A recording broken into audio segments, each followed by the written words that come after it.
लिखने से ज़्यादा याद करने की कोशिश कीजिएगा। तो यहाँ पर हमारे पास 2 ब्यूटाइन है,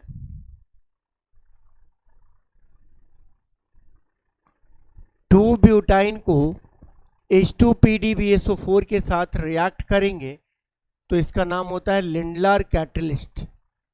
यहाँ पर सिन हाइड्रोजनेशन होगा और आपको बनता हुआ दिखेगा सिस 2 ब्यूटीन, आपको सिस 2 ब्यूटीन बनता हुआ दिखेगा। Sodium in liquid ammonia anti hydrogenation है और यहाँ पर आपको बनता हुआ दिखेगा ट्रांस 2 ब्यूटीन। सिस 2 ब्यूटीन का डाइपोल मोमेंट नॉन जीरो होता है, ट्रांस का डाइपोल मोमेंट जीरो होता है। सिस की बॉइलिंग पॉइंट ज़्यादा होती है, ट्रांस का मेल्टिंग पॉइंट ज़्यादा होता है और ट्रांस चूँकि इसके बल्कि ग्रुप अलग अलग हैं, ट्रांस थर्मोडायनेमिकली ज़्यादा स्टेबल होता है। Trans is thermodynamically more stable.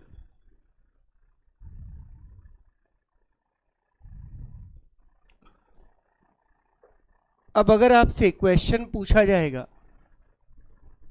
तो इस तरह के क्वेश्चंस पूछे जा सकते हैं। सिस 2 ब्यूटीन का आप क्लोरीनेशन कर carbon tetrachloride, this is test of unsaturation. इसमें ब्रोमीन वाटर डीकलराइज करना या ब्रोमीन का एडिशन होना या हाइड्रोजनेशन होना, ये सारा टेस्ट ऑफ अनसैचुरेशन होता है। ये एंटी एडिशन होगा। आपसे पूछा जा सकता है कि कितने प्रोडक्ट बनेंगे। तो अगर आप गौर करोगे तो bromine in CCl4 is anti addition. Anti addition का तात्पर्य ये है कि दोनों ब्रोमीन प्लेन के अलग अलग दिशा से जुड़ रहे हैं और अगर ऐसा होगा तो यहाँ पर स्टीरियो सेंटर बनता हुआ दिख रहा है, but optically inactive compound will always produce optically inactive product. So यहाँ बनने वाला प्रोडक्ट क्या होता है? रेसिमिक मिक्सचर होता है। यहाँ बनने वाला प्रोडक्ट रेसिमिक मिक्सचर होता है। आप इसको अगर टोटल नंबर ऑफ प्रोडक्ट पूछेगा तो आप इसको 2 काउंट करेंगे। अगर यही आप cold KMNO4 under hydrolysis condition लेते हो या OSO4 अंडर हाइड्रोलिसिस कंडीशन लेते हो तो ये सिन हाइड्रोक्सिलेशन का एग्जाम्पल है। मतलब 2 OH ऐड हो रहे हैं बट वो प्लेन के सेम साइड से होंगे और वहाँ पर आपको मीजो कंपाउंड बनता हुआ दिखेगा।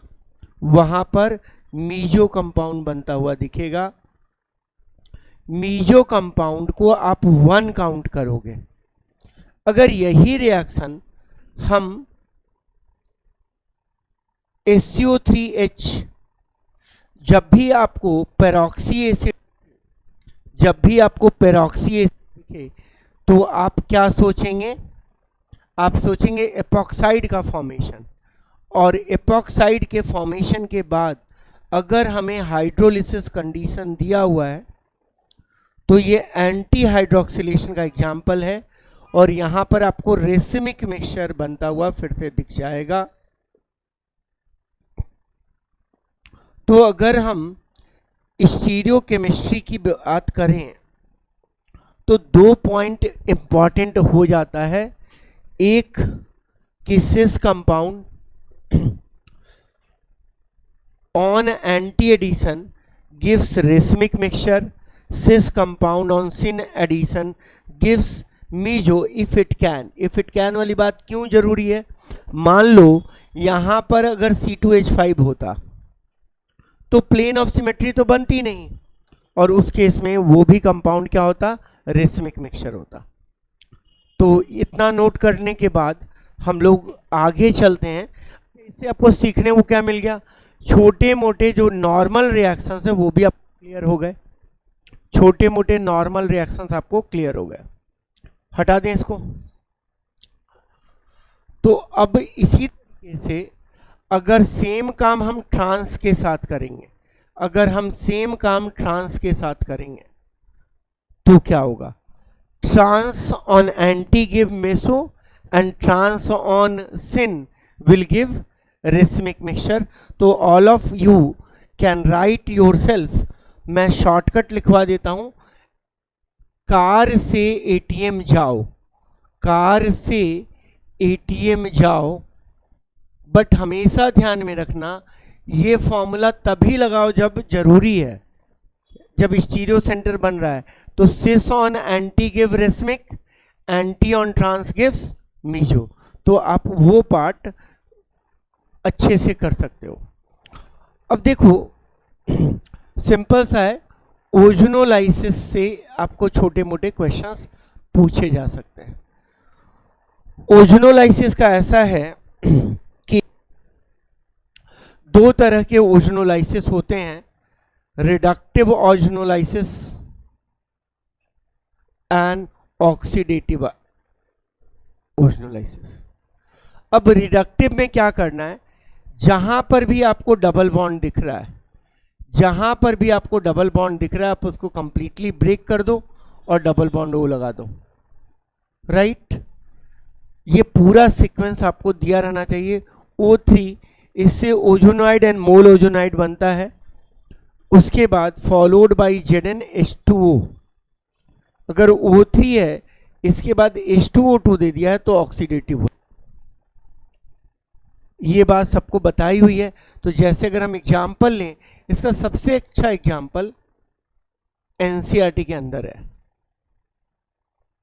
बोलता है कि इसके ओजोनोलिसिस के प्रोडक्ट बताओ। अब यहां पर हम लोगों ने रेजोनेंस के और इसके कॉन्सेप्ट्स को मैच कर दिया है। तो जरा देखिए, जब इसके ओजोनोलिसिस के प्रोडक्ट देने होंगे और अगर सिर्फ ओजोनोलिसिस लिखा है तो हम लोग हमेशा मानेंगे कि वो रिडक्टिव ओजोनोलिसिस है। तो आप कर दो।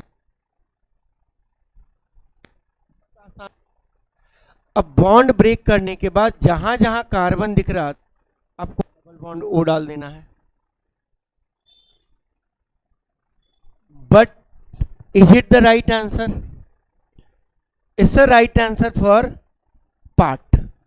लेकिन आपको यह भी पता होना चाहिए कि एक रेजोनेंस तो ऐसा भी बन सकता है।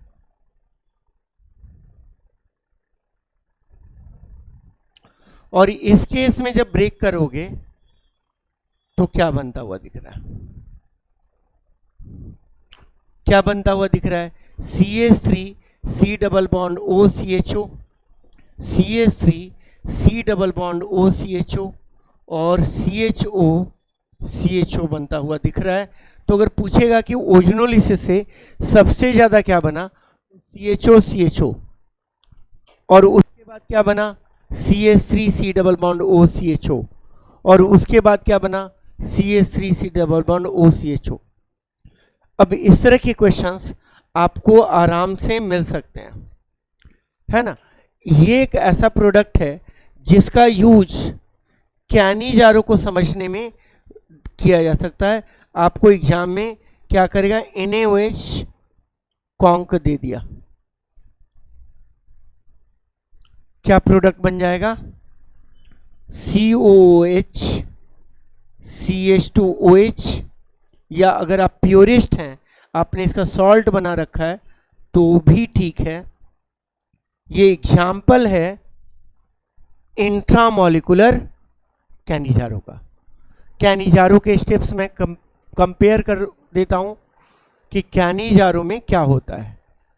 तो कैनिजारो जाता कौन है, कैनिजारो जाता है, तो मैं इसके साथ, मुझे ये क्वेश्चंस लगता है कि कभी आपको कहीं ना कहीं कोई ना कोई दे देगा, इसलिए मैं साथ में यहाँ कवर कर दे रहा हूँ। तो कैनिजारो के स्टेप्स, पहला है nucleophilic addition of, nucleophilic addition of OH minus expulsion of H minus, और ये एक्सपल्सन ऑफ H माइनस हमारा क्या है, रेट डिटरमाइनिंग स्टेप है। Expulsion of H minus rate determining step है। And then nucleophilic addition of H minus. Product देना बहुत आसान है, एक को ऑक्सीडाइज करवा दिया और एक को रिड्यूस कर दिया है, एक को ऑक्सीडाइज करवा दिया और एक को हमने रिड्यूस कर दिया है, ये हमारा प्रोडक्ट हो जाएगा। हटा दें इसको। ओजोनोलिसिस में अगर ऑक्सीडेटिव रहेगा तो जहां जहां एल्डिहाइड बना है वहां कार्बोक्सिलिक एसिड बना दो, और जहां जहां कीटोन बना है उसको कीटोन छोड़ दो, तुम्हारा आंसर सही हो जाएगा। तो ऑक्सीडेटिव ओजोनोलिसिस के प्रोडक्ट देने के लिए आप पहले रिडक्टिव ओजोनोलिसिस कर लो और एल्डिहाइड को कार्बोक्सिलिक एसिड में कन्वर्ट कर दो। छोटे मोटे इस तरह के क्वेश्चंस आते रहते हैं। कॉपर 873, 3 मोल इसका लेते हैं, क्या बनता है बेटा, बेंजीन बनता है। अगर यही काम इसके साथ हो रहा है तो मिस्टिलीन बन जाएगा,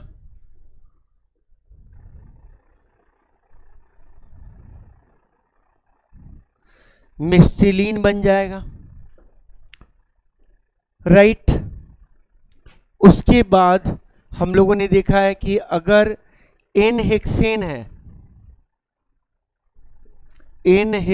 है, इसको MO2O3 से हीट करेंगे तो क्या बन जाता है। उसी के नीचे एनसीईआरटी में लिखा हुआ है कि क्या होगा अगर एन हेप्टेन को हीट करेंगे तो क्या बन जाएगा, टॉल्यूल बन जाएगा। बेंजीन को Cl2 AlCl3 डार्क के साथ रिएक्शन करेंगे तो क्या होगा,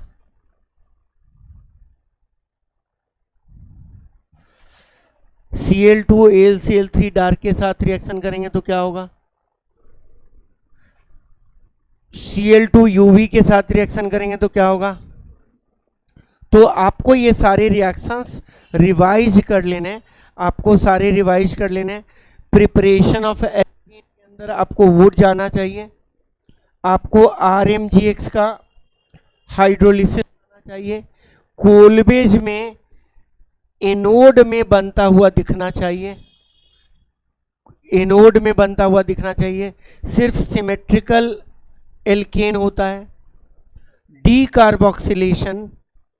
डीकार्बोक्सिलेशन में क्या यूज करते हैं, सोडा लाइम में क्या होता है, NaOH and CaO कितना पार्ट, 3:1 होता है, ठीक है। आपको ये भी बताया गया है कि beta keto carboxylic acid decarboxylate most easily.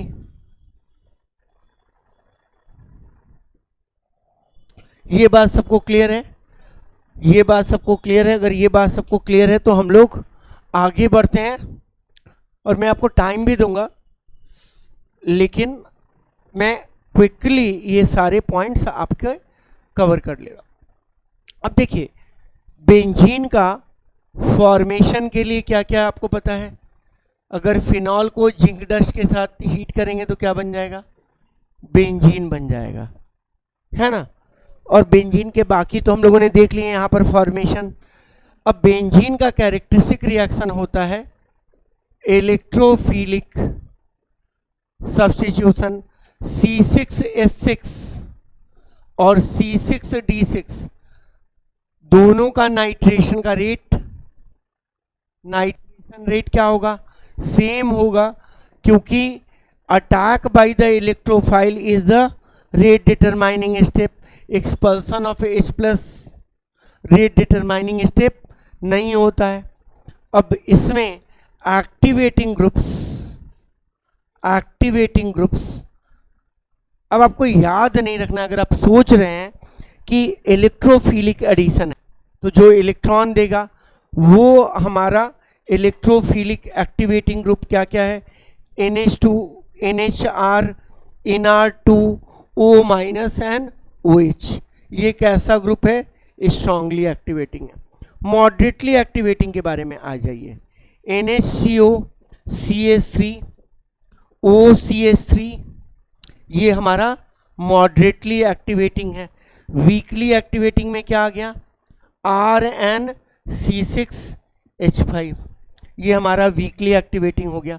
अब आते हैं डीएक्टिवेटिंग ग्रुप में, तो NO2, CN, COH, CHO, C double bond O, ये सारे डीएक्टिवेटिंग हैं। वीकली डीएक्टिवेटिंग में क्या आ गया, halogens. Halogens are weakly deactivating but OP director. अब इस क्वेश्चंस के अंडरस्टैंडिंग के लिए मैं 2 क्वेश्चंस लेता हूं और फिर मैं आपको पढ़ने के लिए टाइम दूंगा। मैं बोल रहा हूं कि यहां पर इस तरह का रिंग है और हमें नाइट्रेशन करना है, हमें नाइट्रेशन करना है, HNO3 H2SO4। तो अगर ये भी मैं लिख दूं कि कौन कौन से इलेक्ट्रोफाइल्स बनते हैं, अगर मैं बेंजीन पकड़ूं HNO3 plus H2SO4, Cl2 plus Fe, H2SO4, CH3Cl plus AlCl3, CH3CO, Cl plus AlCl3, ये सारे आपको आने चाहिए। अब यहां पर इसको देखकर क्या लग रहा है, NO2 ग्रुप लगेगा। ये कैसा रिंग है, ये कैसा रिंग है, एक्टिवेटेड। रिएक्शन कहाँ होगा, एक्टिवेटेड रिंग पर। Activated ring ortho and para director होता है, चॉइस होगा तो हम यहाँ पर प्रोडक्ट दे देंगे। क्या हम सिमिलर क्वेश्चन ले लें यहाँ पर, क्या हम सिमिलर क्वेश्चन यहाँ पर ले लें, यहाँ पर कौन सा डीएक्टिवेटेड रिंग होगा, ये वाला, और एक्टिवेटेड रिंग है, क्या ये हमें दिखता है? तो हर्षिता बताइए, ये एक्टिवेटेड रिंग है, ये डीएक्टिवेटेड रिंग है, कैसे? तो O के पास लोन पेयर है और कार्बन के पास डेल्टा प्लस है। Carbon is attach to an electronegative, तो जो जिसके पास डेल्टा प्लस है वो इलेक्ट्रॉन को खींच रहा होगा। इलेक्ट्रोफाइल को इलेक्ट्रॉन पसंद है तो वो वहाँ नहीं जाएगा। जिसके पास लोन पेयर है वो इनफैक्ट क्या कर रहा होगा, इलेक्ट्रॉन दे रहा होगा। तो यहाँ पर नाइट्रेशन होगा तो यहाँ पर कर देंगे। क्लियर है क्या? तो अभी आप लोग क्या कीजिए, हाइड्रोकार्बन तक जो एनसीईआरटी वाला है उसको पहले पढ़िए। एनसीईआरटी वाला जो है कि जो टेस्ट पेपर आपने दिया है ना, उससे अमाइंस के प्रिपरेशन में RCN lithium aluminium hydride RCH2NH2 देगा। Lithium aluminium hydride reducing agent है। अब अगर यही चीज आपसे वेरिएशन के तौर पर RNC पूछ ले तो आप RNHCH3 दोगे। अब RCONH2 lithium aluminium hydride RCH2NH2 देगा, RCH2NH2 देगा। अगर RX का हम अमोनिया के साथ रिएक्शन करवाएंगे तो आप NH2 मिलेगा, और फर्दर RX के साथ करवाओगे तो RNHR मिल जाएगा। इस तरह की चीजें आपको मिल जाएंगी। अब इसमें अगर नाइट्रोबेंजीन है, सबको पता है कि आपने नाइट्रोबेंजीन कैसे बनाया। बेंजीन को HNO3 प्लस H2SO4 के साथ रिएक्शन करवाया तो नाइट्रोबेंजीन बन गया। और जब आप उसको SnHCl के साथ रिएक्शन करवा रहे हो तो आपको क्या बन जाएगा, एनिलीन बन जाएगा। फिर Hoffmann bromide degradation, Hoffmann bromide degradation, इसमें RCONH2 you treat this with NaOH/Br2, NaOH/Br2, आपको क्या मिल जाएगा, RNH2 बन जाएगा। Rate determining step, formation of isocyanate, formation of isocyanate is the rate determining step. How many moles of NaOH used? हर एक reaction के अंदर इस तरह के छोटे क्वेश्चंस आप बना के रख सकते हो। नेक्स्ट होता है गैब्रियल थालामाइड सिंथेसिस, गैब्रियल थालामाइड सिंथेसिस। तो आप थैलिक एसिड का अमाइड लेते हो,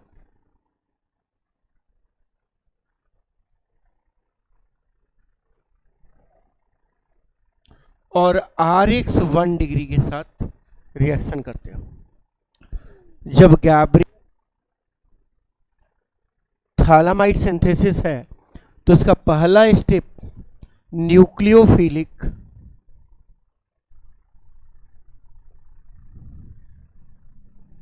सब्स्टिट्यूशन है, और इसके बाद अगर KOH डाल रहे हैं, राइट, तो आपका बन जाता है R2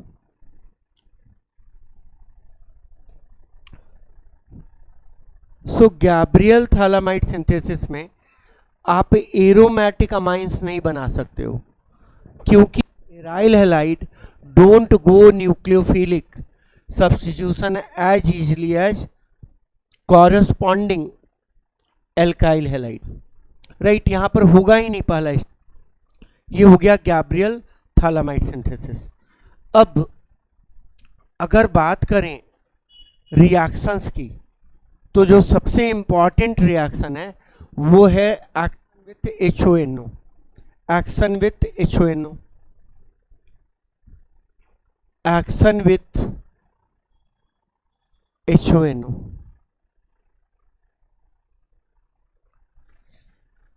तो जब एलिफैटिक प्राइमरी अमाइन है, आप इसको NaNO2 प्लस HCl के साथ रिएक्शन करते हो। तो मैं जनरली यहाँ पर HONO इसलिए लिखता हूँ ताकि आपको पता चल जाए कि विच इलेक्ट्रोफाइल यू आर यूजिंग। तो यहाँ पर NO प्लस अटैक कर रहा है, क्या बन गया, RN2 plus Cl minus, aliphatic diazonium unstable होता है और ये बनाएगा carbocation. It can give you mixture of alcohol and alkenes. NCERT ने समहाउ इसको अल्कोहल तक ही स्ट्रिक्ट रखा है, लेकिन आप समझ सकते हो कि अगर कार्बोकेटायन बना है तो रीअरेंजमेंट ऐसी चीज़ें पॉसिबल हो सकती हैं, रीअरेंजमेंट ऐसी चीज़ें पॉसिबल हो सकती हैं। तो अगर मैं इसका एक अच्छा क्वेश्चन लूँ जो मेंस में आ चुका है, वो ऐसा है,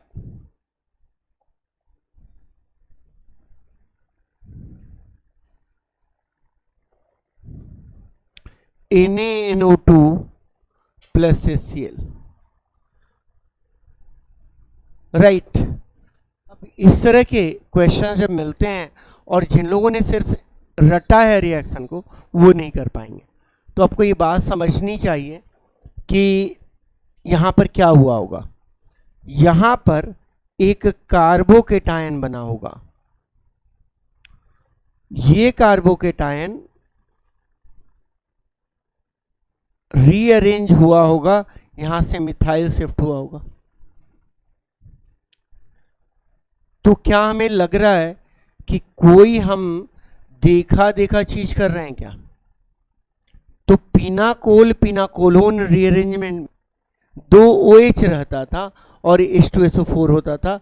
अब यहाँ का लोन पेयर इससे अट्रैक्ट होगा और बन जाएगा CH3 CCH3 CH3 C double bond OCH3।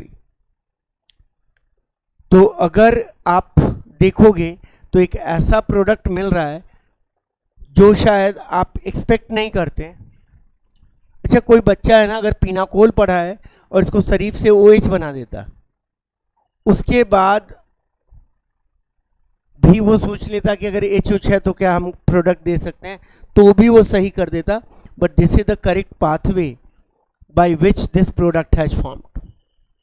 सो इतनी बात आपको समझ में आ गई कि HONO के साथ या NaNO2 के साथ, अच्छा NaNO2 की जगह KNO2 रख दिया तो आपको घबराना नहीं है, आपको देखना है ये बात क्लियर है। अब सेकेंडरी के साथ NaNO2 HCl RN N double bond OR देता है, LOYL देगा। ये सेकेंडरी के साथ ये देगा, क्लियर है। अब टर्शियरी के साथ ये सॉल्ट बनाता है, मैं बोल देता हूं नो रिएक्शन, सॉल्ट बनाता है। सॉल्ट मेकिंग को मैंने बोला कि नो रिएक्शन है, लेकिन अगर एरोमेटिक टर्शियरी अमाइन है तो देखो NO प्लस खुद एक इलेक्ट्रोफाइल है और ये एक वीक इलेक्ट्रोफाइल है।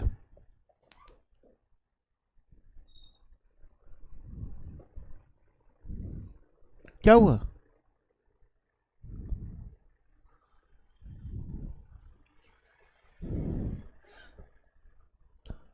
तुम बड़ी बिल्ली है, तुमको छोटी बिल्ली से डर लग रहा है। यहाँ श्रेयसी बेचारी सो के उठ भी गई, तुम डिस्टर्ब कर दी सब।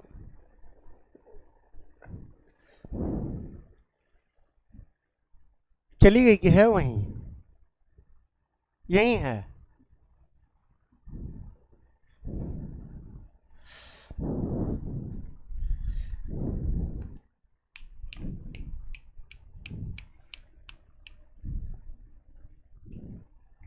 कहाँ है? वहीं पे बड़ी है। तुम हट जाओ। उस वो आइडेंटिफाई कर लेती है कौन डरता है। हेलो,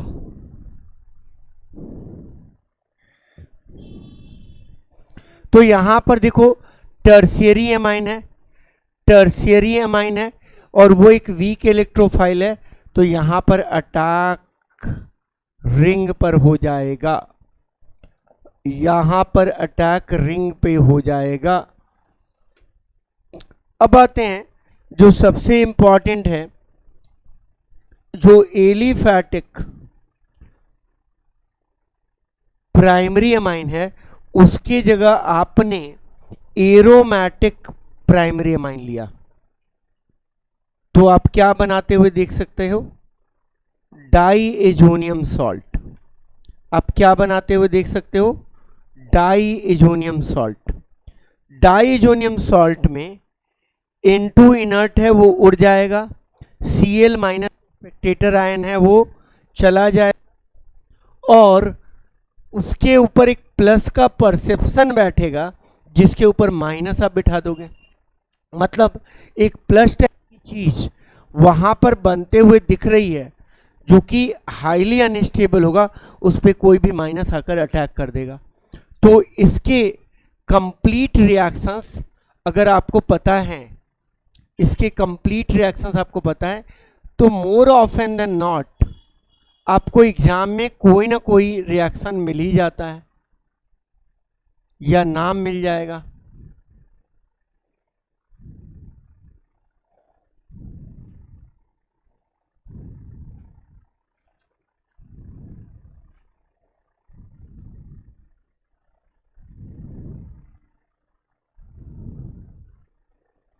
तो इसको तो शायद हम लोग सब लोग कंप्लीट कर लेंगे, या नहीं कंप्लीट करेंगे तो मैं कंप्लीट करने के लिए आपको टाइम दूंगा। लेकिन इसके आगे एक रिएक्शन और आता है जिसको बोलते हैं कपलिंग रिएक्शन। कपलिंग रिएक्शन हम लोग बोलते हैं। और कपलिंग रिएक्शन में क्या होता है कि जो डाइजोनियम सॉल्ट है वो भी तो एक इलेक्ट्रोफाइल है। ऐसे ग्रुप्स जो रिंग को एक्टिवेटेड करके रखते हैं, साथ ये इलेक्ट्रोफाइल इलेक्ट्रोफिलिक सब्स्टिट्यूशन देता है और एजोडाइज बनाता है। एजोडाइज बनाता है, कलर कंपाउंड बनाता है, कलर्ड कंपाउंड बनाता है।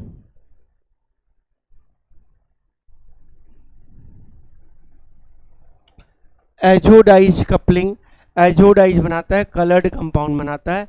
अब अगर GNH2 है तो आपको मीडियम स्लाइटली एसिडिक रखना है। अगर GOH है तो स्लाइटली बेसिक रखना है।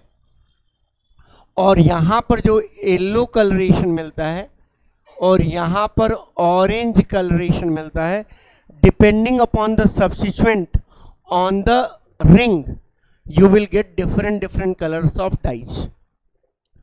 अब हम लोग कुछ इम्पॉर्टेंट मिलते जुलते रिएक्शन में आते हैं जिसकी कहानी हम लोग एक साथ कर सकते हैं।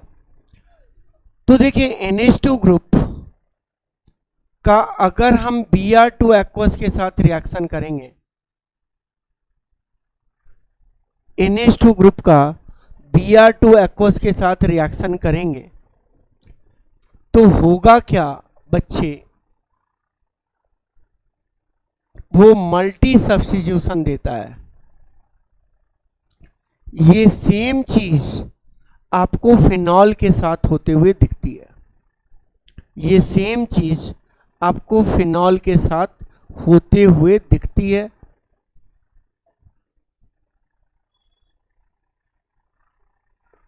ये सेम चीज आपको फिनॉल के साथ होते हुए दिखती है। अब हम जब फिनॉल को कॉन्क HNO3 के साथ रिएक्शन करवाते हैं, जब हम फिनॉल को कॉन्क HNO3 के साथ रिएक्शन करवाते हैं तो हमें मल्टीपल सब्स्टिट्यूशन होता हुआ दिखता है और इस कंपाउंड का नाम होता है पिक्रिक एसिड। अब हमारा एक्सपेक्टेशन होता है कि क्या ऐसी ही चीज एनिलीन के साथ होगी। अब भाई एनिलीन की कहानी और फिनॉल की कहानी में थोड़ा अंतर है। जो एनिलिक ग्रुप है वो थोड़ा बेसिक भी है, तो वो एसिड बेस रिएक्शन कर सकता है। और जब एसिड बेस रिएक्शन करता है तो ये N+ एनिलीनियम आयन बना लेता है। और इसके कारण जब इसका रिएक्शन होता है तो आपको तीनों प्रोडक्ट बनते हुए दिखते हैं और मल्टीपल सब्स्टिट्यूशन नहीं हो रहा होता है।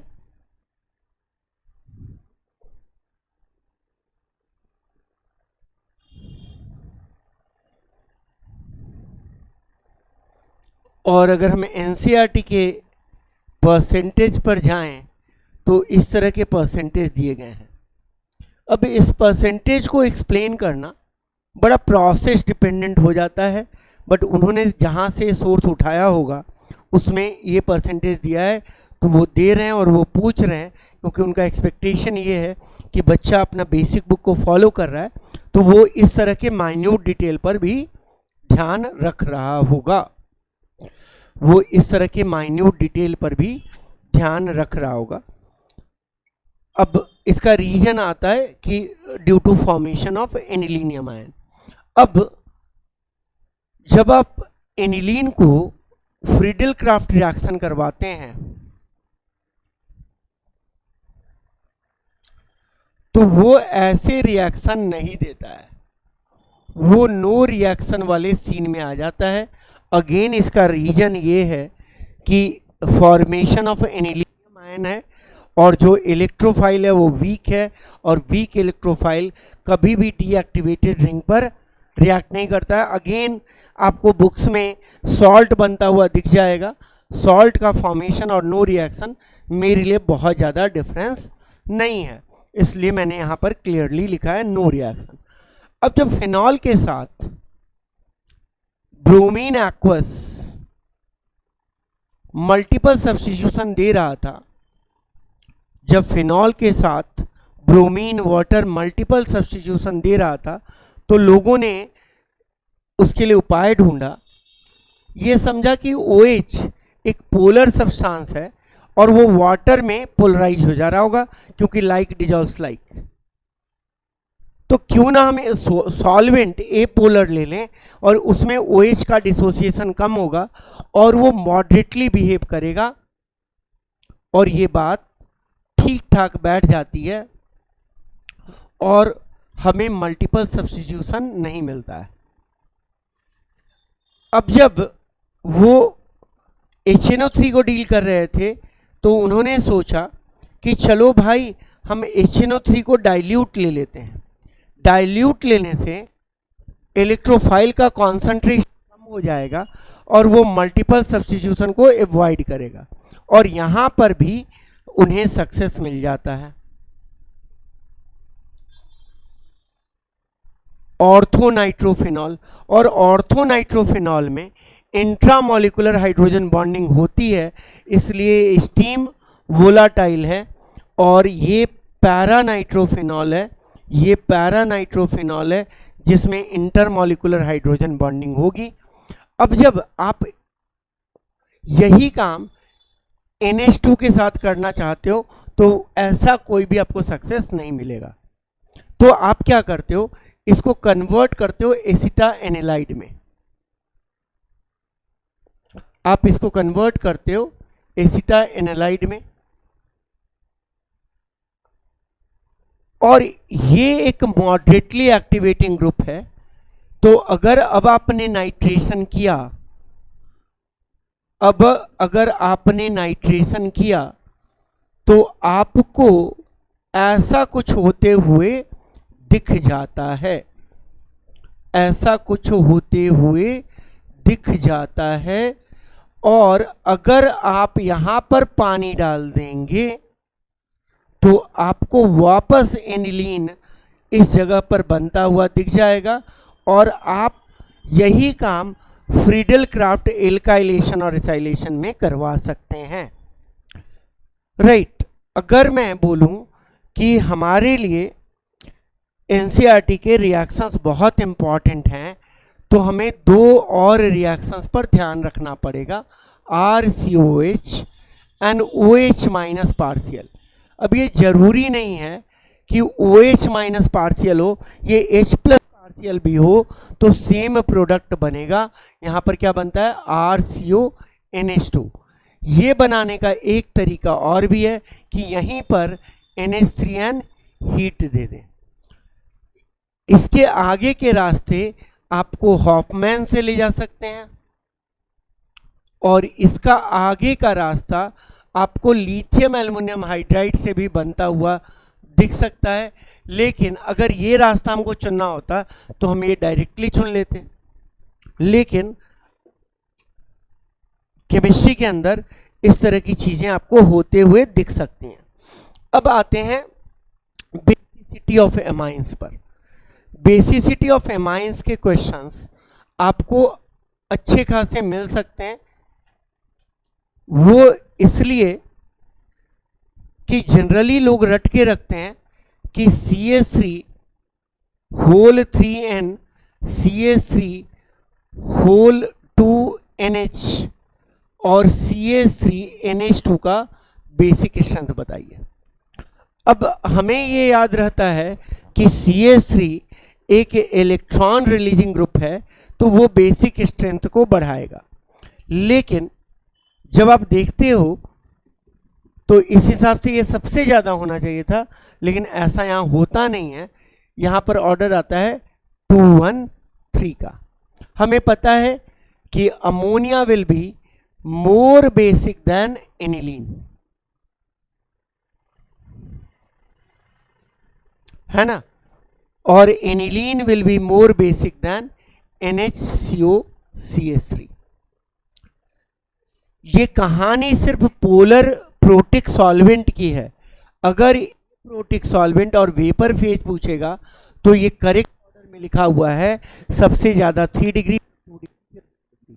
जब आप यही चीज C2H5 के साथ जाते हो, C2H5 वाले कॉम्बिनेशन में जाते हो, तो ये ऑर्डर स्लाइटली चेंज कर जाता है, वो हो जाता है 2 3 1। अब ऐसा क्यों हो रहा है कि जब आप कॉन्जुगेट बेस बनाएंगे तो जो स्टेबिलिटी आती है एक्वस मीडियम में या वाटर में, वो ड्यू टू हाइड्रेशन होता है। अब इसके सराउंडिंग में अगर ज़्यादा लोग रहेंगे तो हाइड्रेशन के कारण स्टेबिलिटी नहीं हो पाती है, इसलिए इस तरह के ऑर्डर्स आपको बनते हुए दिख जाएंगे। अब आते हैं हम लोग अमाइंस के अंदर 2 इंपॉर्टेंट टेस्ट के बारे में। एक का नाम है कार्बाइल एमाइन टेस्ट और एक का नाम है हिंसबर्ग टेस्ट। अब carbylamine test will be given by both aliphatic और एरोमेटिक प्राइमरी एमाइन। ये फर्क ही नहीं पड़ता कि हमारा एमाइन एलिफैटिक है कि एरोमेटिक है, बस फर्क ये पड़ता है कि हमने क्या बनाया है।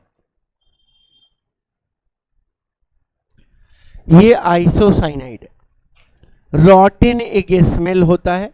हिंसबर्ग टेस्ट में आप बेंजीन सल्फोनाइल क्लोराइड लेते हो, आप बेंजीन सल्फोनाइल क्लोराइड लेते हो। अगर आपने प्राइमरी अमाइन से रिएक्शन करवाया, अगर आपने प्राइमरी अमाइन से रिएक्शन करवाया तो वो आपको इस तरह का कंपाउंड बनाते हुए दिखाई देगा। सिंपल सा सब्स्टिट्यूशन है, इसके पास अभी भी एक्टिव हाइड्रोजन है, इसलिए ये NaOH में सॉल्युबल होगा।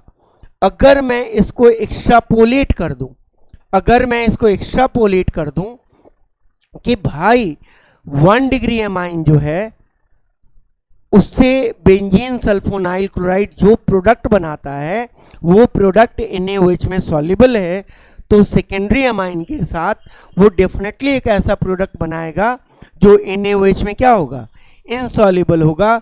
और टर्शियरी अमाइन के साथ हमें पहला रिएक्शन होते हुए ही नहीं दिखेगा क्योंकि उसके पास हाइड्रोजन नहीं है। तो अगर मैं बोलूं कि इतनी बातें अगर आप याद रखते हो तो आप खाली हाथ तो नहीं आओगे, ना तो मेन से ना तो नीट से। तो यहां पर रोकते हैं और आप लोगों को 2-3 काम देते हैं।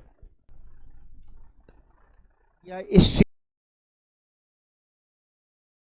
उसमें ये है कि इंक्रीजिंग ऑर्डर ऑफ पीकेबी, तो जो ज़्यादा बेसिक होगा उसका पीकेबी कम होगा, जो ज़्यादा बेसिक होगा उसका पीकेबी कम होगा। तो सबसे ज़्यादा पीकेबी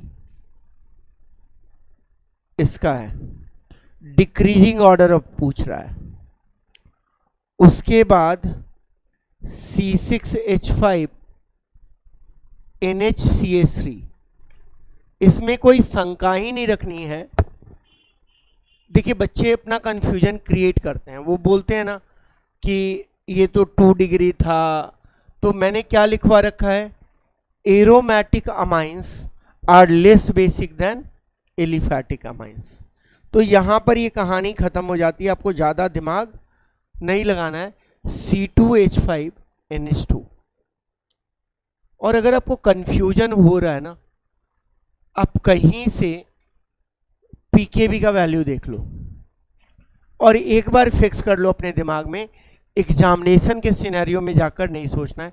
तो ये पीकेबी है, मतलब बेसिक स्ट्रेंथ का उल्टा, बेसिक स्ट्रेंथ का उल्टा। तो इससे क्वेश्चन पूछा जा सकता है केबी का ऑर्डर तो पलट दोगे, बेसिक स्ट्रेंथ का ऑर्डर पलट दोगे, है ना।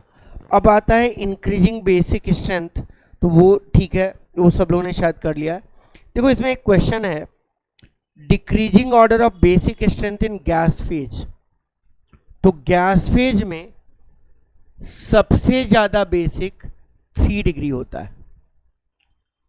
रीजन ये है कि वहां पर स्टेबलाइजेशन सिर्फ इंडक्टिव से होता है, there is no via hydration, और इसीलिए वहां पर order 3 degree is more then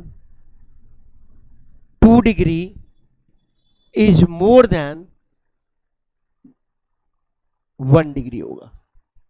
तो ये चीज गैस फेज में, this is gas phase. Gas phase या पोलर एप्रोटिक सॉल्वेंट भी बोलता है तो सेम, पोलर एप्रोटिक सॉल्वेंट भी बोलता है तो same. Increasing order of boiling point, तो सबसे ज्यादा अल्कोहल का होगा और सबसे कम 2 डिग्री अमाइन का होगा।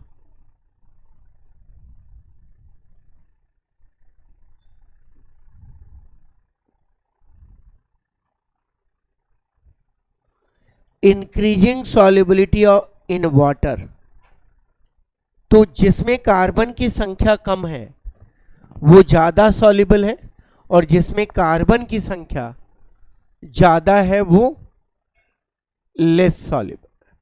ठीक है, तो एक तरह का फंक्शनल ग्रुप को हैंडल करते समय आप ये आराम से कर सकते हो। अब देखिए हम लोग आते हैं एल्काइल हैलाइड्स और aldehyde ketone and carboxylic acid के प्रिपरेशन पर, so that this is a quick revision, जिससे कि आपको कुछ मार्क्स मिल जाए। ROH plus PX3 PX5 SO2Cl2 KSOCl2 SOCl2 plus HX, ये सब आपको RX दे देते हैं।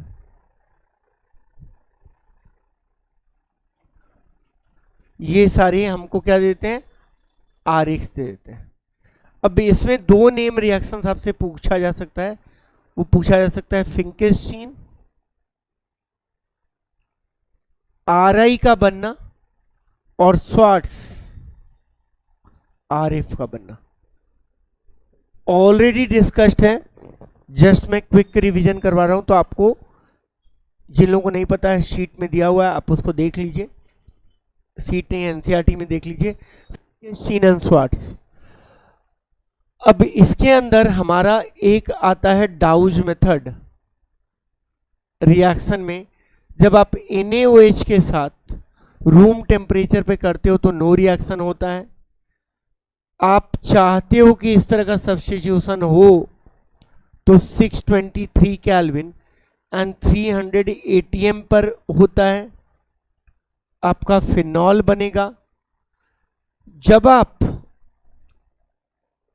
क्लोरोबेंजीन की जगह नाइट्रोक्लोरोबेंजीन रखते हो और NaOH का रिएक्शन करवाते हो तो ये 443 केल्विन पे ही हो जाता है। ये इस बात का इंडिकेशन है कि NO2 क्या कर रहा है, न्यूक्लियोफिलिक सब्स्टिट्यूशन के रेट को बढ़ा रहा है। तो देख रहे हैं NO2 इलेक्ट्रोफाइल को डीएक्टिवेट करता था, बट न्यूक्लियोफाइल को एक्टिवेट कर रहा है और आपको पी नाइट्रोफिनॉल बनता है। अब अगर आपने ऐसा कुछ ले लिया 2,4,6 क्लोरो ट्राइक्लोरो बेंजीन ले लिया, और अगर आप बहुत खराब न्यूक्लियोफाइल भी लेंगे तो इस तरह के सब्स्टिट्यूशन हो पा रहे हैं। और ये कंपाउंड हम लोग ऑलरेडी दूसरे तरीके से बना सकते हैं। क्या किया था, फिनॉल का नाइट्रेशन किया था, इसका नाम है picric acid. Picric acid NaSCO3 के साथ एफरवेसेंस देता है, मतलब CO2 लिबरेट करता है और फेनॉक्साइड आयन बनाएगा। It is more acidic then carboxylic acid, मतलब आप बेंजोइक एसिड पकड़ोगे और पिक्रिक एसिड पकड़ोगे तो ज़्यादा एसिडिक होता। अब यहां से एक सिंपल सा क्वेश्चन बनता है SN1 वर्सेस SN2। इससे भी आपको क्वेश्चंस बन सकते हैं। तो SN1 is all about stability of carbocation. ये कार्बोकेटायन की स्टेबिलिटी है। It is all about stability of carbocation. Reaction का रेट होता है 3 degree is more than 2 degree is more then CH3X। ये रेसिमाइजेशन प्लस स्लाइट इन्वर्जन जाता है।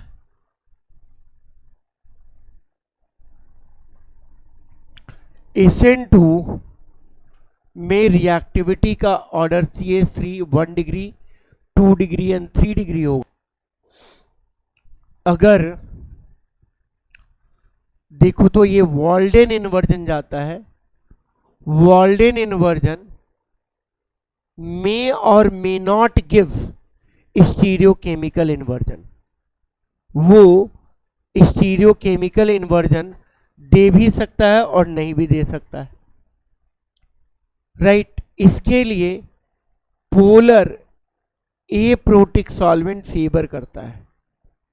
तो कहीं आपको दिख गया ड्राई एसीटोन या DMF डाइमिथाइल फॉर्मामाइड DMSO, ऐसे सॉल्वेंट जब भी आपको दिख रहे हैं, आपको मानना है कि क्वेश्चन ने हमें बोला है कि आप SN2 करो। आपको दिख रहा है एक्वस एसीटोन, मतलब क्वेश्चन ने आपको बोला है कि आप ऐसा करो, SN1 करो। Weak nucleophile SN1, strong nucleophile SN2, low concentration of nucleophile SN1, right. 3 degree generally चाहेगा कि हम SN1 का रास्ता पकड़ें। तो ये एक छोटा सा क्वेश्चन आ जाता है। आपको सब लोगों को रेसिमिक मिक्सचर क्या होता है ये पता होना चाहिए। स्टीरियो केमिस्ट्री के बहुत आसान क्वेश्चन आ सकते हैं। बोल देगा बहुत सारा कंपाउंड लिख देगा नेम में और बोल देगा कि बताओ कौन ऑप्टिकली एक्टिव है, तो आपको उसका स्ट्रक्चर लिख लेना है। और कोई कार्बन सेंटर जिसमें चारों ग्रुप डिफरेंट हैं अगर दिख जाए तो वो स्टीरियो केमिस्ट्री शो करेगा। बात समझ में आ रही है? तो इस तरह के क्वेश्चंस आपको दिख सकते हैं। अब आते हैं, इसमें एक टेस्ट आता है जिसको बोलते हैं लुकास टेस्ट। तो ROH को जब आप ZnCl2 प्लस HCl के साथ रिएक्शन करते हैं, अच्छा जो टेस्ट वाला नोट्स है ना उसको भी मैं पढ़ने के लिए टाइम दूंगा, बट यहाँ से रिलेटेड इसलिए कर दे रहे हैं। तो 3 degree at once white fumes देगा। ये वाइट फ्यूम्स क्लोराइड्स बनने के कारण आ रहा है। 2 degree with in 5 minutes, 1 degree after long standing या नो रिएक्शन, जो भी बोलना है बोल सकते हो। तो ये हो गया हमारा लुकास टेस्ट, ठीक है। तो पहले मैं क्या करता हूं, एल्काइल हैलाइड आपको रीड करने के लिए और क्वेश्चन करने के लिए देता हूं कि एल्काइल हैलाइड्स के कौन से क्वेश्चंस आपको करने हैं। एल्काइल हैलाइड्स का सबसे अच्छा क्वेश्चन बेटा उसका कन्वर्जन है। अगर आप देखोगे तो पहले आप लोग एल्काइल हैलाइड जरा रीड कर लीजिए और मैं यहां पर ऐसे क्वेश्चंस मार्क कर जो मुझे लगता है कि आपको करना चाहिए। तो जरा कीजिएगा क्वेश्चन नंबर 22, 24 अपने सीट से, 26 आप किसी भी एग्जाम में ये क्वेश्चन करने के बाद खाली हाथ तो नहीं लौटेंगे। 29, 30, 32, 33, 34,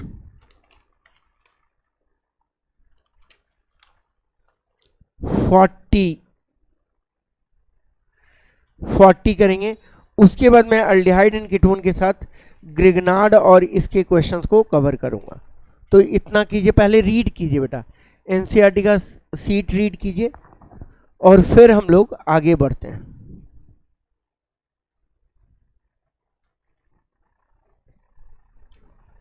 बेसिकली क्या है बेटा कि ऐसे आपको मैं ये समझ में आता होगा कि अगर आप फोकस पढ़ रहे हैं ना तो 2-3 घंटे में 2-4 पॉइंट तो सीख ही सकते हैं। यूवी अगर रहेगा, अच्छा यहाँ पर ना थोड़ा टाइपो है, NO2 CH2 CH3, जो दूसरा CH2 CH3 है ना उसको इग्नोर कर दीजिए। Br2 heat, Br2 sunlight. तो अगर Br2 Fe है तो रिंग पे रिएक्शन होगा, और Br2 Fe है तो साइड चेन पे रिएक्शन होगा। Bromine UV is free radical. Free radical कौन सा ज़्यादा स्टेबल होता है? और अधिकतर बार ना बेटा कोई विवाद नहीं हो इसके लिए लोग ब्रोमीन देते हैं, क्योंकि मैंने क्या लिखवा रखा है, bromination is more selective than chlorination. Bromination free radical substitution में जो ब्रोमिनेशन होता है वो क्या होता है, ब्रोमिनेशन जो होता है वो स्लोअर होता है देन क्लोरीनेशन, और इसीलिए वो मोर सेलेक्टिव होता है। तो इसका मेजर प्रोडक्ट ये बन जाएगा। और कौन सा था इसमें? 6, सेम रिएक्शन हो गया। यहां Br2 और हीट दिया है, मतलब फ्री रेडिकल, और फ्री रेडिकल सब्स्टिट्यूशन कहां पर होगा? Allylic free radical more stable, इसलिए ये हो गया। ये शायद ना किसी को मेंस में इस साल भी आया है ये क्वेश्चन,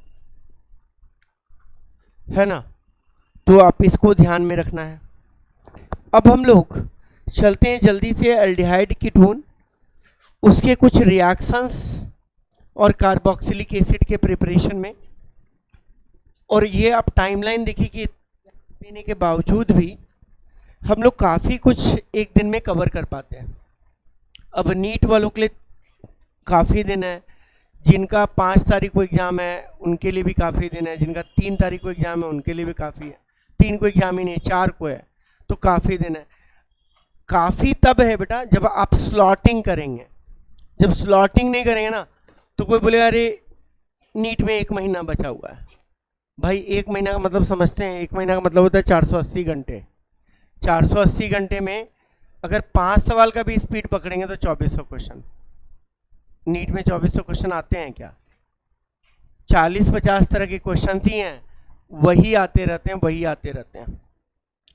तो जरा देखेंगे हम लोग एल्डिहाइड एंड कीटोन में जो पहला आता है वो आता है Stephens SnCl2 plus HCl followed by H3O plus.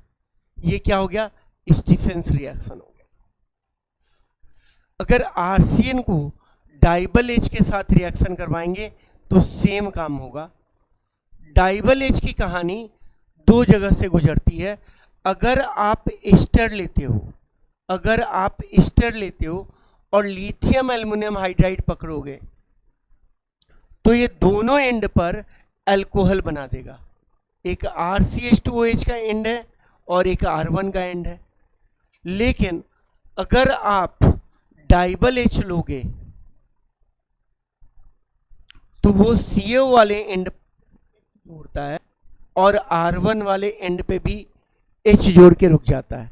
जबकि यहां पर क्या हुआ, ये फर्दर रिड्यूस हो जाता है। प्राइमरी अल्कोहल को अगर आप PCC के साथ रिएक्शन करेंगे तो वो R, सेकेंडरी अल्कोहल को अगर PCC के साथ करेंगे, अगर बेसिकली आप देखो तो होता क्या है, HH जा रहा है, HH जा रहा है और डबल बॉन्ड O बन जाता है। ये हो गया हमारा। इसके बाद आपको रिएक्शंस के कॉम्बिनेशंस मिलते हैं। इटार्ड को आप CrO2Cl2 H3O प्लस के साथ रिएक्शन करोगे, यही काम CrO3 इन एसिटिक एनहाइड्राइड करोगे फॉलोड बाई H3O प्लस, ये हमारा बेंजल्डिहाइड बनता है। अगर हम बेंजीन को COHCl के साथ रिएक्शन करवाएं तो CHO बनता है, इसको बोलते हैं गैटरमैन कोच।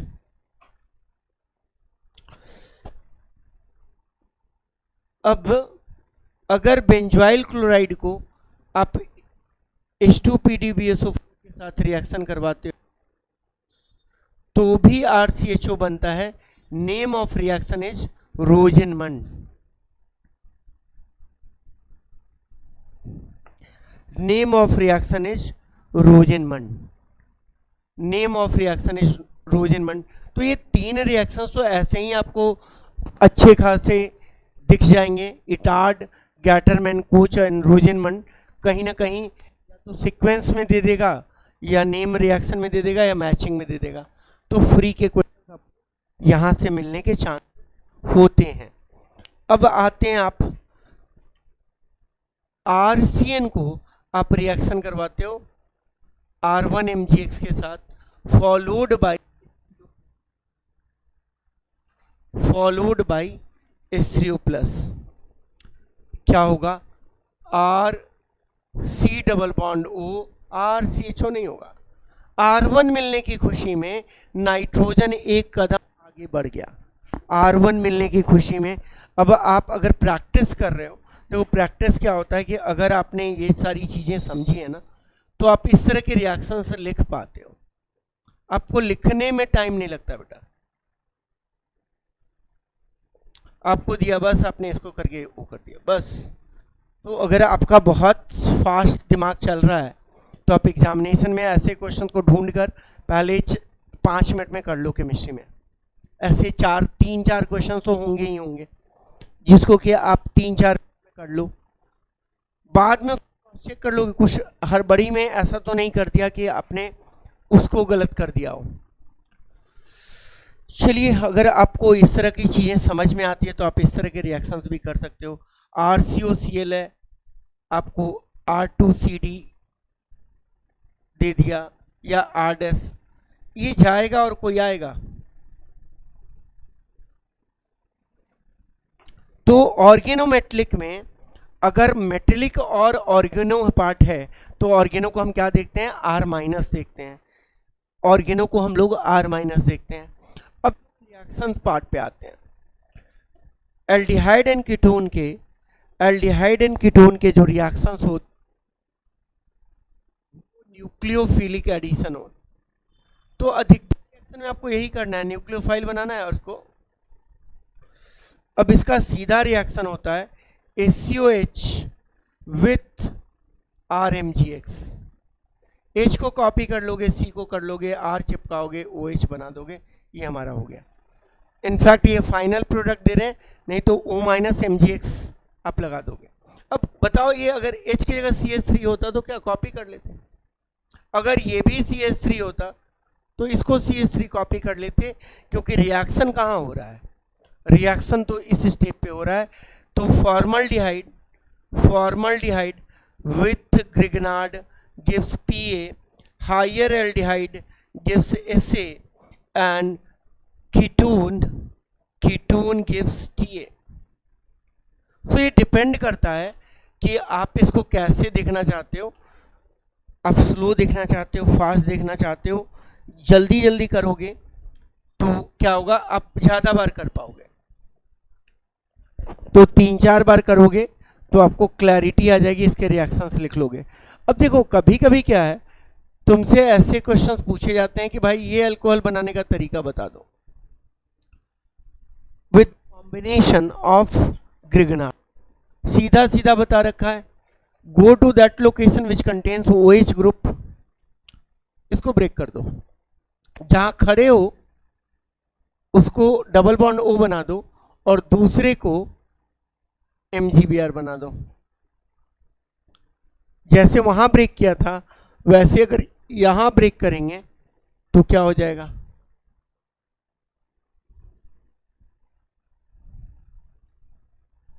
तो ये इस तरह के प्रोडक्ट्स हम बना सकते हैं, इस तरह के प्रोडक्ट हम बना सकते हैं, इस तरह के प्रोडक्ट हम लोग बना सकते हैं। इसको हम लोगों को बना लेना है। चलिए, ये क्लियर हो गया सबको, ये सबको क्लियर हो गया। अब मान लो तुमको बोलता है कि HCN के साथ रिएक्शन करवा दो, NaHSO3 के साथ रिएक्शन करवा दो। अब ध्यान में रखना कि out of aldehyde and ketone, aldehyde is more reactive than ketone. Reason simple है बेटा, न्यूक्लियोफिलिक एडिशन है, तो ये लोकेशन पर अगर इलेक्ट्रॉन रिलीज होगा तो वो न्यूक्लियोफिलिक एडिशन के रेट फ्लो करेगा।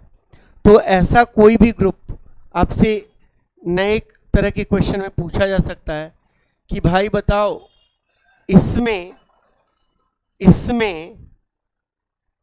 अच्छा, इधर लोगों का ध्यान गया नहीं है तो क्वेश्चंस कम आए हैं, नहीं आए हैं ऐसा नहीं बोल सकते, कि रेट ऑफ न्यूक्लियोफिलिक एडिशन बता दो।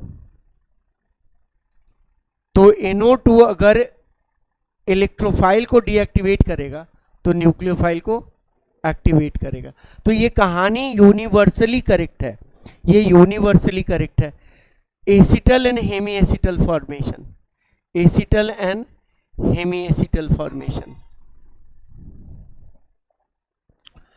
तो जब भी आप RC double bond O R1 और मान लो CH3OH लिया H+, तो आप RCOH R1 OCH3, आप यहाँ पर न्यूक्लियोफाइल जनरेट करके जोड़ दो और डबल बॉन्ड O को OH बना दो।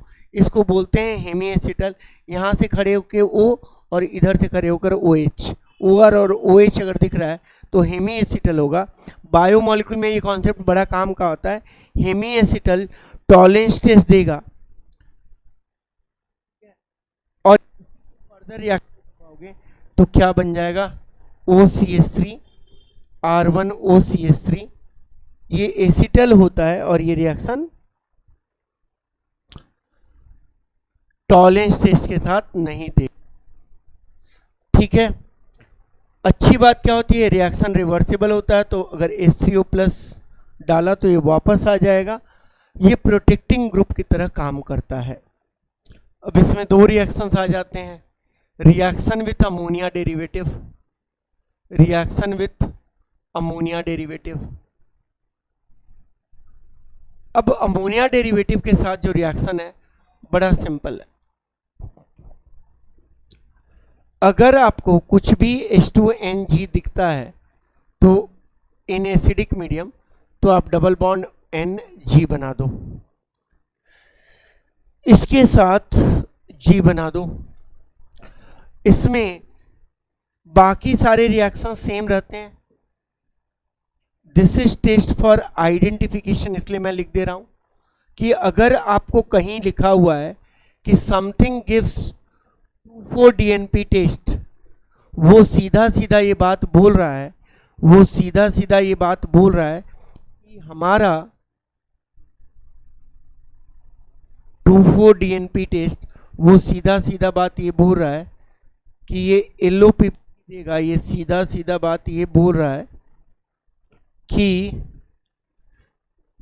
क्या 2,4-DNP टेस्ट देगा, तो वो सीधी सीधी ये बात बोल रहा है कि वो एल्डिहाइड या कीटोन होगा। अब इसमें अगर आपको प्रैक्टिस क्या करनी है, इसको H2 और O को हटाने की प्रैक्टिस करनी है। जब आपको इसमें सेमी कार्बाजाइड देगा तब आपको केयरफुल रहना है। सेमी कार्बाजाइड में 2 NH2 ग्रुप रहता है, इसका लोन पेयर कॉन्जुगेशन में है, इसलिए ये लेस न्यूक्लियोफिलिक है, ये मोर न्यूक्लियोफिलिक है, इसलिए ये डबल बॉन्ड NNH-CONH2 देता है, तो ये सेमी कार्बाजोन देता है। तो जो NH2 C double bond O के ऊपर नहीं लगा हुआ है, बगल में नहीं लगा हुआ है, वो नहीं रिएक्ट करता है। मतलब जो लगा हुआ है वो रिएक्ट नहीं करता है, जो नहीं लगा हुआ है वो रिएक्ट करता है। तो CO के बगल वाला NH2 नहीं रिएक्ट करके CO से दूर वाला NH2 रिएक्ट करता है। फिर इसमें आता है Clemmensen and Wolff Kishner. Clemmensen and Wolff Kishner,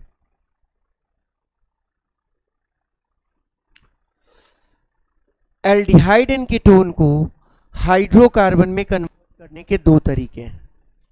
aldehyde and ketone को हाइड्रोकार्बन में कन्वर्ट करने के दो तरीके हैं। Clemmensen reduction, ZnHg HCl and NH2OH minus.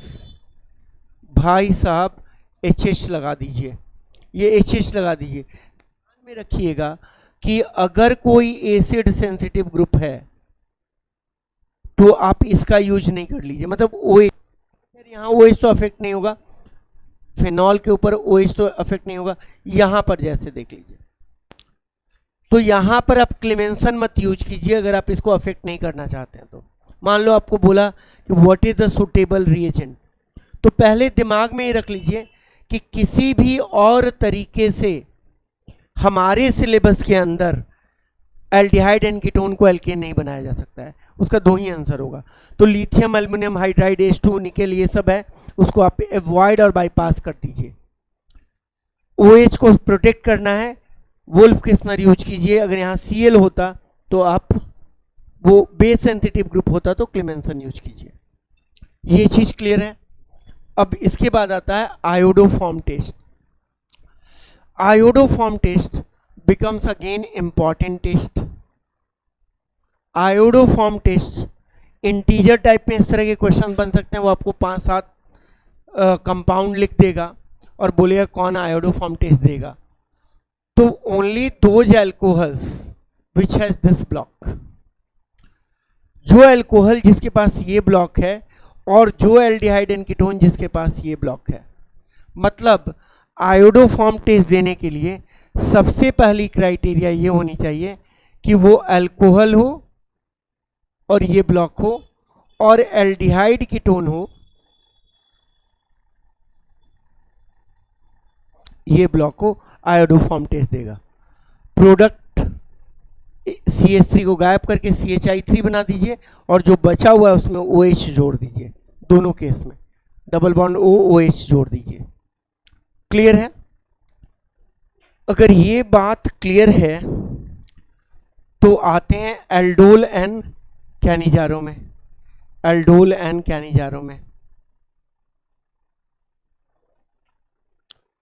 Extractable alpha hydrogen है, एक्सट्रैक्टेबल अल्फा हाइड्रोजन है। तो आपको करना क्या है, go to alpha location, generate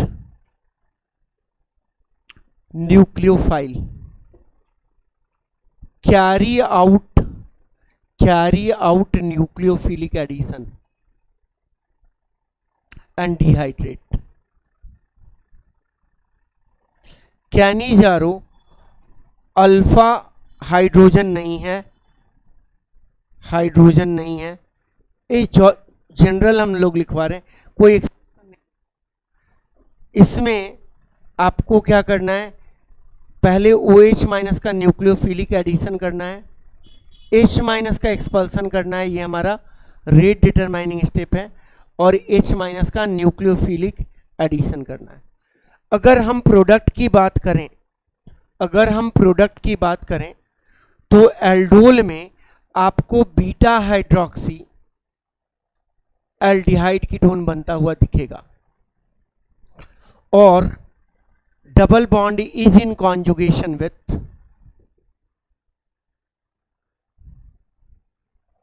aldehyde and ketone बनता हुआ दिखेगा।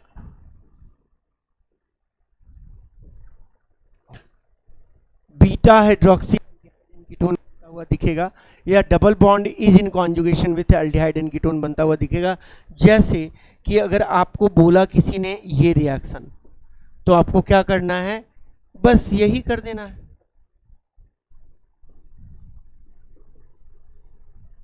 क्या किया गया, अल्फा लोकेशन पर गए और हम लोगों ने इसको जोड़ दिया और ये प्रोडक्ट बन गया। उसके बाद आप चाहें तो इसको डिहाइड्रेट करवा सकते हैं और आपको इस तरह का डिहाइड्रेटेड प्रोडक्ट बनता हुआ दिख जाता है। आपको इस तरह का डिहाइड्रेटेड प्रोडक्ट बनता हुआ दिख जाता है। इसमें क्रॉस एल्डोल का एक अच्छा एग्जाम्पल एनसीईआरटी के अंदर है, जो नीट वाले बच्चों को रिवाइज कर लेना चाहिए, मेंस वाले बच्चों को रिवाइज कर लेना चाहिए। इससे क्या प्रोडक्ट बनेगा, आपको बनता हुआ दिख रहा होगा। क्या बनता हुआ दिख रहा है? अगर हम लोग ब्रूट फोर्स में इसको बनाना चाहें तो ब्रूट फोर्स में कैसे बनेगा? इस O को मिटा दो, इस 3 को मिटा दो और जोड़ दो। तो अगर हमें एल्डोल ब्रूट फोर्स, ये वाला प्रोडक्ट, मान लो कि कोई ऐसा बच्चा है जो गरीब बच्चा है जिसको कि ऑर्गेनिक बिल्कुल नहीं समझ में आता है, उसके लिए एल्डोल ऐसा भी हो सकता है कि बउआ ऐसा ऐसा दुठो रख दीजिए, ये ओवा के रगड़ दा, एल्डोल का प्रोडक्ट। तो ओवरऑल एल्डोल में अभी जो हम लोग एक क्वेश्चन कर रहे थे जो इस साल मेंस में आया था, तो यही तो मैंने बोला था कि आपको दिख रहा है कि आगे कुछ होने वाला है, तो होता क्या है? H2O का लॉस। तो बस आप उस कंपाउंड के अंदर से H2O का लॉस, क्योंकि उसने प्रोडक्ट नहीं पूछा था, उसने क्या पूछा था? ऑक्सीजन का परसेंटेज। तो if you are good enough कि हम प्रोडक्ट क्यों बनाएंगे, कि हमको तो फाइनल पता है कि जो भी दिया हुआ है उसमें इंट्रामोलिकुलर एल्डोल होगा, और चूंकि हीट दिया हुआ है तो वाटर लॉस होगा, तो बस उसी कंपाउंड में से वाटर को हटा के ऑक्सीजन का परसेंटेज निकाल देंगे तो हमारा आंसर आ जाएगा। होपफुली मेकिंग सम सेंस, ठीक है। ACOH इसी लोकेशन को ऑक्सीडाइज कर दो और इसी लोकेशन को रिड्यूस कर दो। तो लोकेशन को ऑक्सीडाइज करने का मतलब है उसके मुंह में ऑक्सीजन हूर देना, और रिड्यूस करने का मतलब है उसके मुंह में हाइड्रोजन हूर देना, है कि नहीं? तो ये हमारा प्रोडक्ट होता है। तो दिस वेरी लोकेशन, अब H की जगह अगर pH होता तो क्या करते हैं? pH को कॉपी कर लेते। दिक्कत कहां आएगी? क्रॉस के अनिजारों में। ध्यान में रखिए, if one of the reactant is formaldehyde and they have taken in a equimolar ratio, this will get oxidized and this will get reduced। मतलब इसके मुंह में O हूर देना है, इसके मुंह में H हूर देना, H2। ये हमारा हो गया क्या? एल्डिहाइड एंड कीटोन के मेजर रिएक्शंस हो गए। अब जरा आते हैं carbonation of Grignard reagent. Carbonation of Grignard reagent, अगर RMGX को CO2 के साथ रिएक्शन करेंगे तो RCOH बनता है। अगर आप एल्काइल रखते हो और KMnO4 के साथ रिएक्शन करवाते हो तो COH बनेगा। इसके एसिडिक स्ट्रेंथ से क्वेश्चन बनता हुआ दिखेगा बेटा, याद रखिएगा। ऑर्थो इफेक्ट के कारण अगर यहां पर इलेक्ट्रॉन रिलीजिंग ग्रुप भी है, वो भी एसिडिक स्ट्रेंथ को बढ़ाता है। तो आप ध्यान से देख लीजिएगा, इसके रिएक्शंस आसान है। एसिड डेरिवेटिव के रिएक्शंस बहुत आसान होते हैं। Z को बाई बोलिए और H जोड़ दीजिए। जो मोस्टली नेम रिएक्शन में जो इंपॉर्टेंट है वो है HBZ। तो HBZ क्या करता है? Halogenation at alpha location. तो यहां पर रेड फॉस्फोरस प्लस X2 रखिए, RCHX रखिए। तो आप इसको रिवाइज कर लीजिए, आपके पास काफी टाइम है। मैं 5 बजे के आसपास फिर से मिलते हैं, and then we will do a bit of biomolecule, and then we will do 2 more topics, one is coordination compound and another is chemical bonding। तब तक आप चाहिए पढ़ के बैठिए, डी ब्लॉक भी पढ़ के बैठिए। डी ब्लॉक में मेरे पास बताने के लिए कुछ है नहीं, मैंने ऑलरेडी आपको प्रिपरेशन, KMnO4 का प्रिपरेशन ये सब बता रखा है। आप मेल्टिंग पॉइंट वाले ग्राफ्स वगैरह देख लीजिए। आप मिनिमम 15-20 क्वेश्चंस बना के जाइए। मतलब आप अपने मन में डिसाइड कीजिए कि भाई डी ब्लॉक का ये वाला पोर्शन, जैसे मेल्टिंग पॉइंट है, ऑक्सीडेशन नंबर है, इलेक्ट्रॉनिक कॉन्फ़िगरेशन है, वो सब करके रखिए। तो इतना काफ़ी है, ठीक है।